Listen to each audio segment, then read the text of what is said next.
vamos a ver a continuación. Muy bien.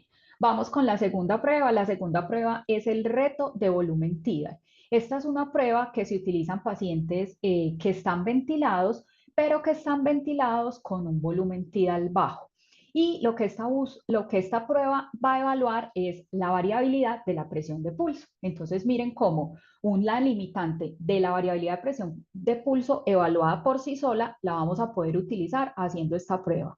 ¿Qué vamos a hacer con estos pacientes? Son pacientes, hoy en día la mayoría de los pacientes los ventilamos con este volumen, 6 mililitros por kilo, porque en el desarrollo de la ventilación mecánica está esta variable dentro de la ventilación protectora y si este tipo de ventilación es buena para los pulmones enfermos, la hemos extendido a los demás porque es buena para los pulmones sanos, ¿cierto?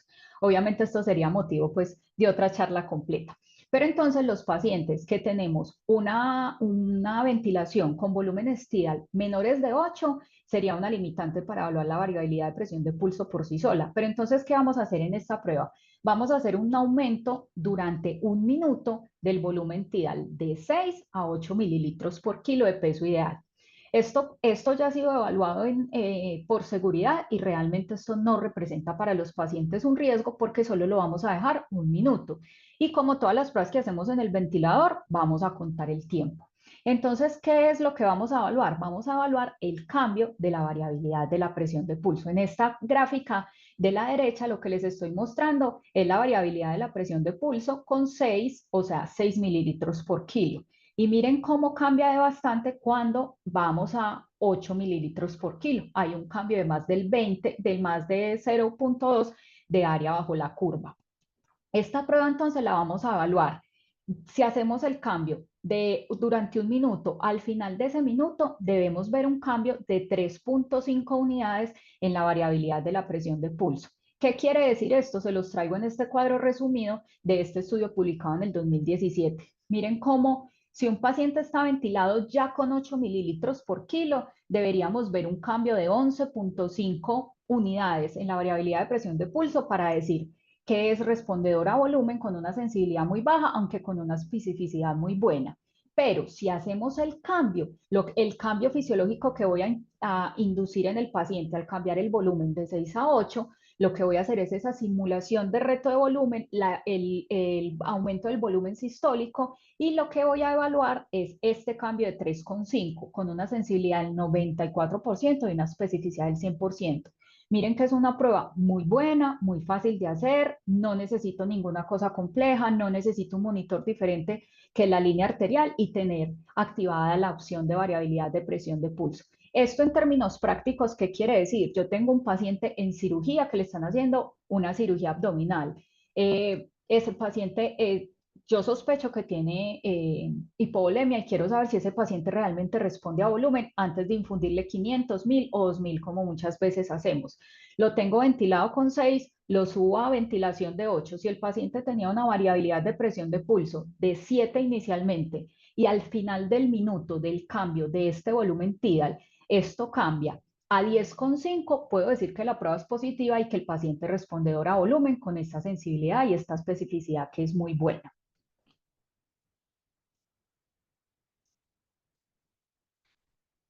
Ese es un estudio del 2023, es un estudio de hace año y medio, publicado donde hicieron un metaanálisis de estos pacientes, de pacientes que se les sometió a un reto de volumen TIDA.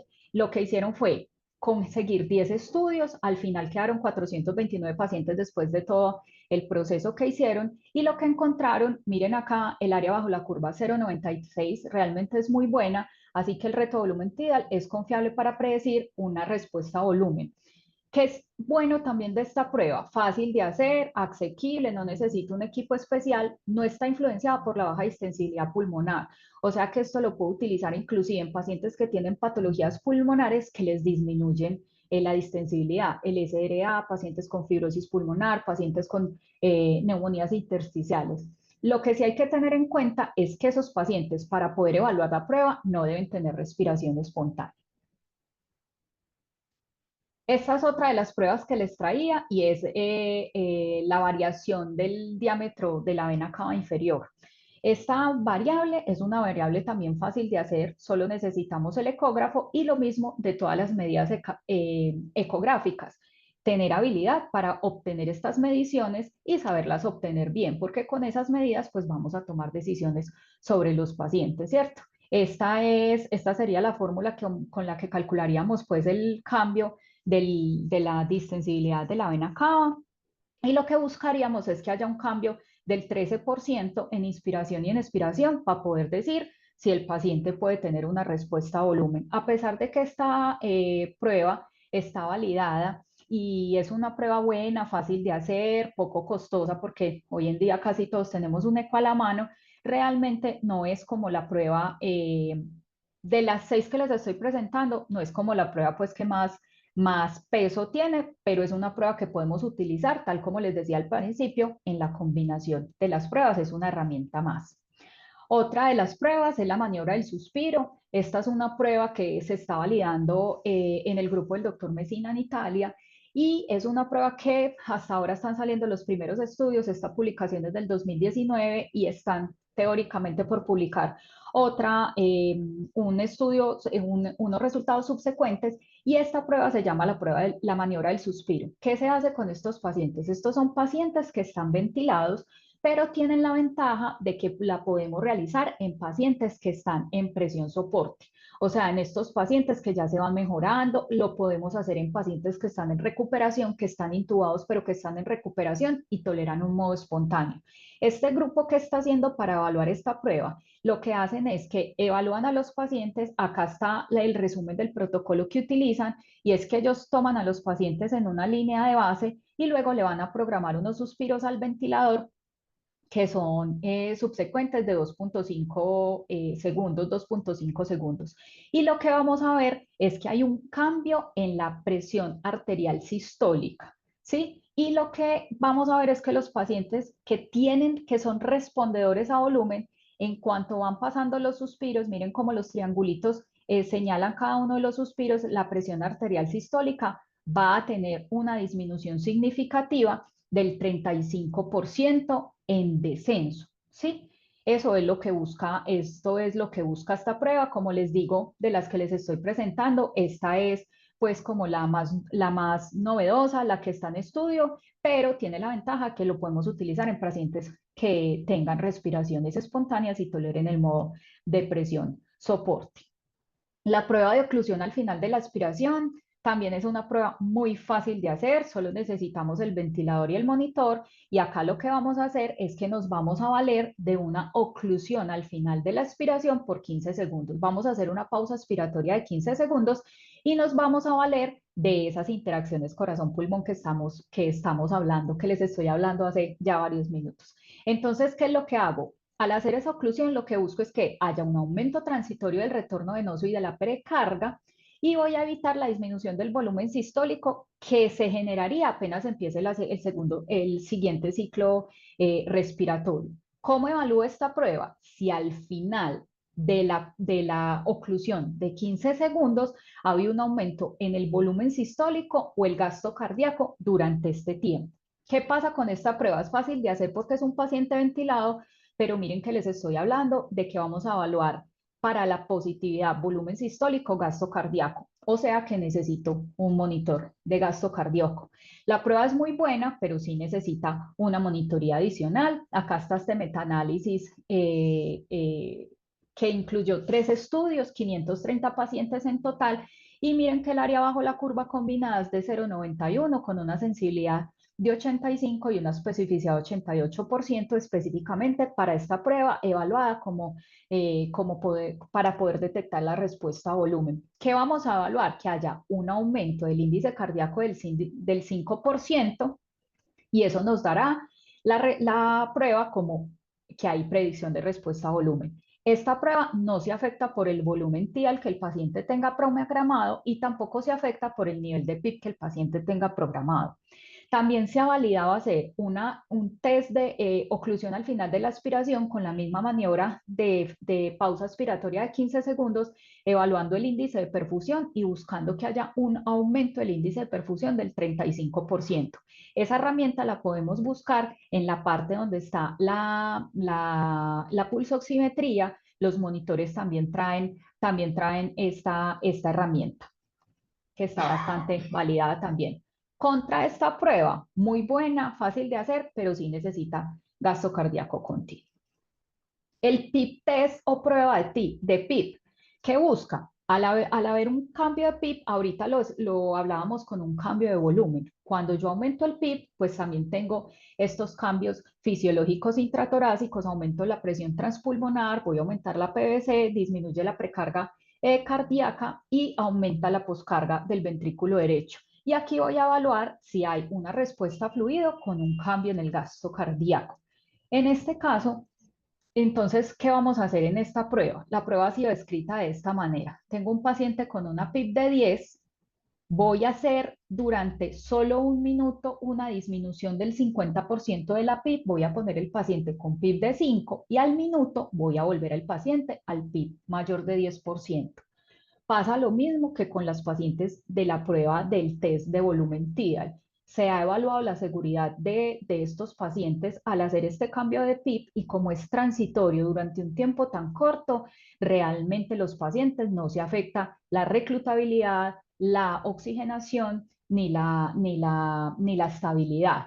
Obviamente hay que tener en cuenta que para llevar un paciente a esta prueba no será el paciente que tenga una hipoxemia grave, no será el paciente que esté inestable.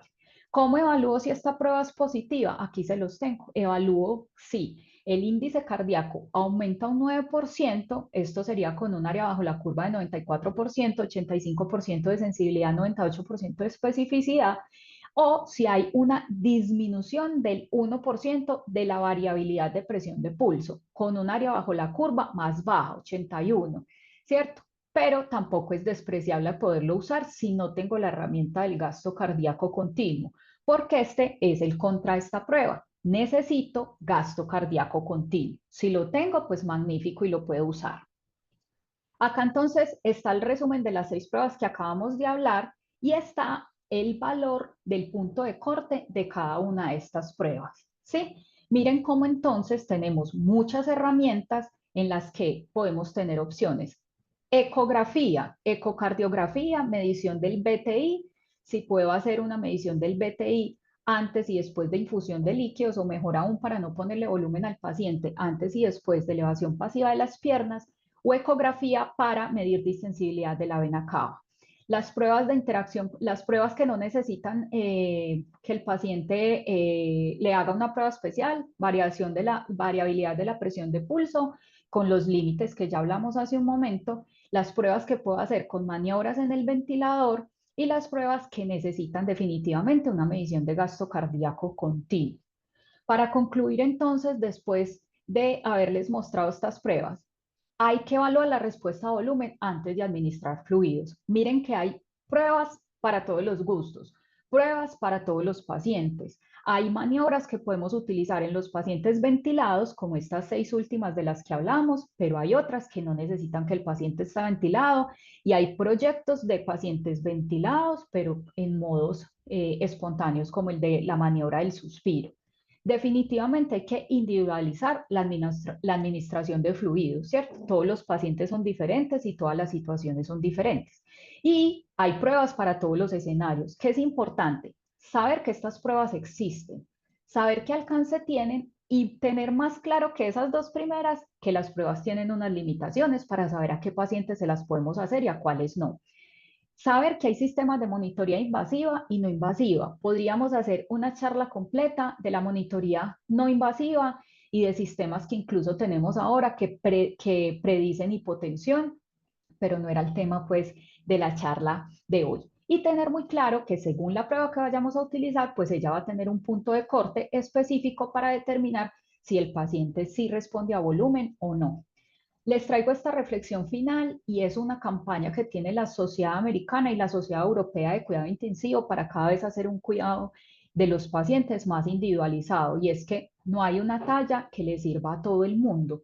Por eso el cuidado debe ser individual, debe evaluarse a cada paciente, así tengamos la misma patología, el mismo tipo de cirugía, probablemente cada paciente debe ser diferente.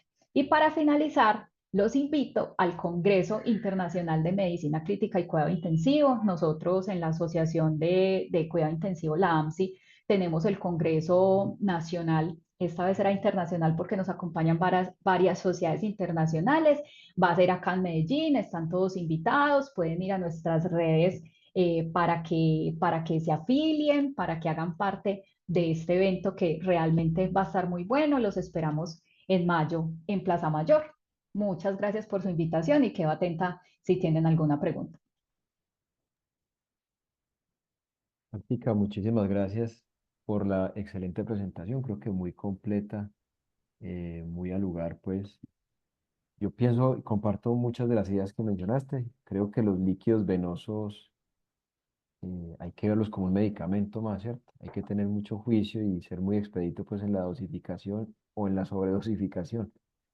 Creo que hemos sido, al contrario, muy liberales pues tradicionalmente, aunque veo que hay un cambio de conciencia pues en los últimos años.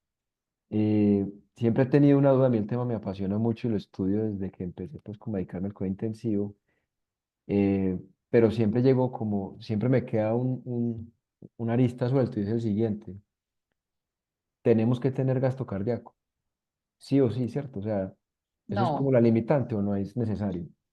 no, no tenemos que tener gasto cardíaco continuo. De hecho, mira que varias de las pruebas, el resultado y el punto de corte de la prueba está basado en la variabilidad de la presión de pulso.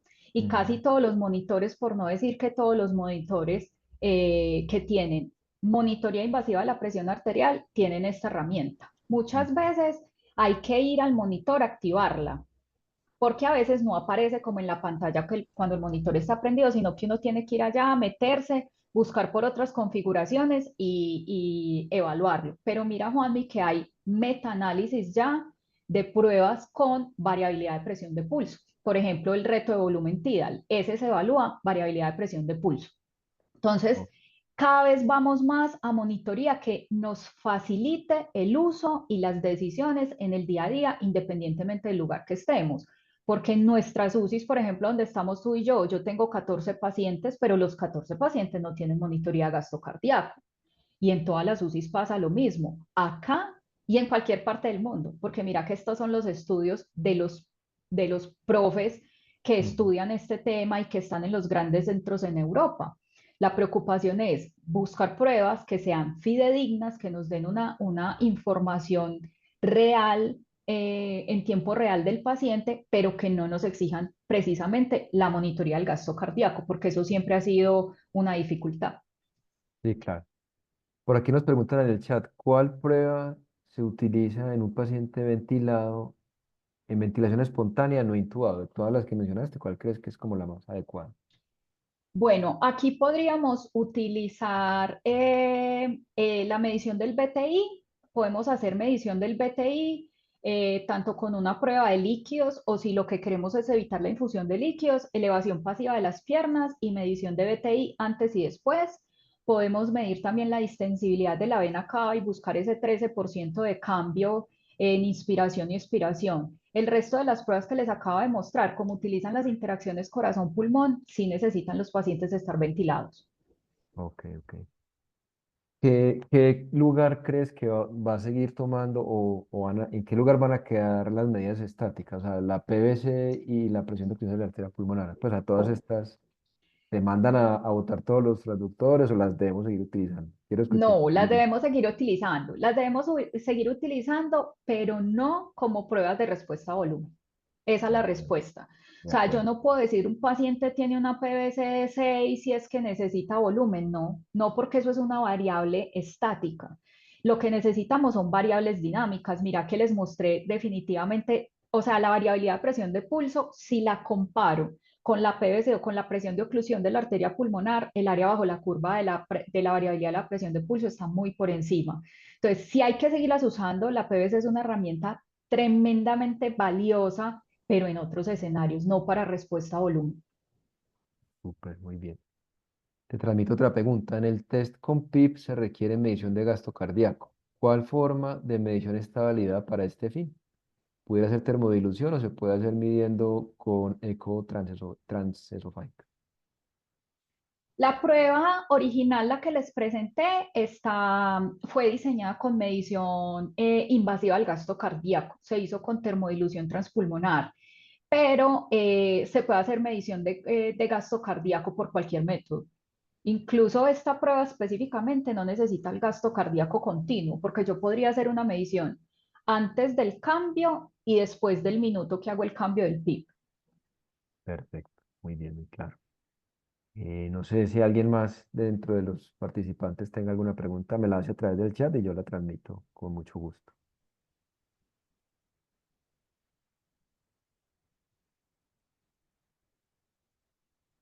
Bueno, no, yo creo que queda todo muy claro. Nuevamente, muchas gracias, Martica, por la compañía, por haber compartido este tema tan importante, pues tan al lugar para nuestro hacer. Y nada, muchas gracias a todos por su asistencia. Una feliz noche para todos. Muchas gracias, que estés bien y hasta pronto. Chao. Hasta luego, hasta luego. Muchas gracias. Feliz noche para todos.